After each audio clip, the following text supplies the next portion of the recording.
Trump administration also taking center stage at CPAC, the largest annual gathering of conservative activists in the country.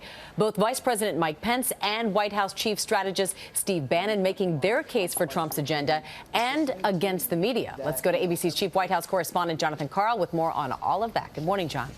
Good morning, Amy. Conservatives once viewed Donald Trump with great skepticism, and some still do, but today he goes before that Conservative Political Action Conference as the clear leader of the Republican Party and the conservative movement. Vice President Pence got a warm welcome at this year's most influential gathering of conservative activists. You know, this is the 9th time I've had the privilege to address CPAC. Thanks to all of you and the confidence of our new president, this is the first time I'm here as Vice President of the United States of America. For decades, CPAC has been a showcase for presidential wannabes and Republican bigwigs. But this year, it's the Donald Trump show. This will be TPAC when he's here. Conservatives got a rare glimpse of Trump's chief strategist, Steve Bannon, who pledged the president would wage an all-out war with the media and political opponents. If you think they're going to give you your country back without a fight, you are sadly mistaken.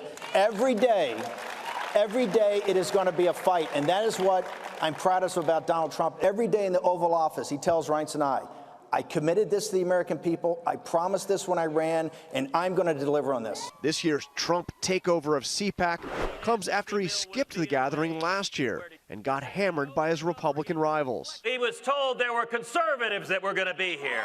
Ted Cruz is back, but this time with praise for what Trump is doing, if not exactly for Trump himself. So do you now think Donald Trump is a true conservative, a true blue conservative? I think he is the president. That's not my question.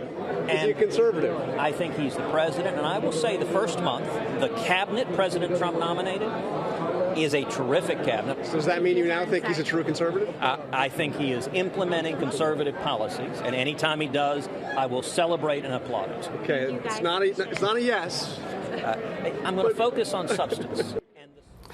So you heard Kellyanne Conway there say that CPAC, which of course stands for Conservative Political Action Conference, will become known as TPAC for Trump. That is not sitting well with some conservative activists. Talk radio show host Mark Levin said, quote, "It is Conservative Political Action Conference. That's what it is. That's what it will be 10 years from now." And Levin pointed out that when Reagan was president and was celebrated at that conference, it wasn't known as RPAC. Amy?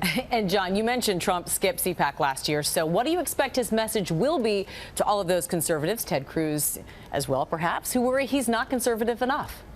I think his first message will be that he won.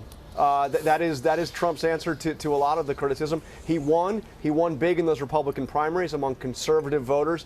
And then he'll point to what he is doing, which is, by all counts, a conservative agenda so far, at least as defined by Donald Trump. All right, John, thank you.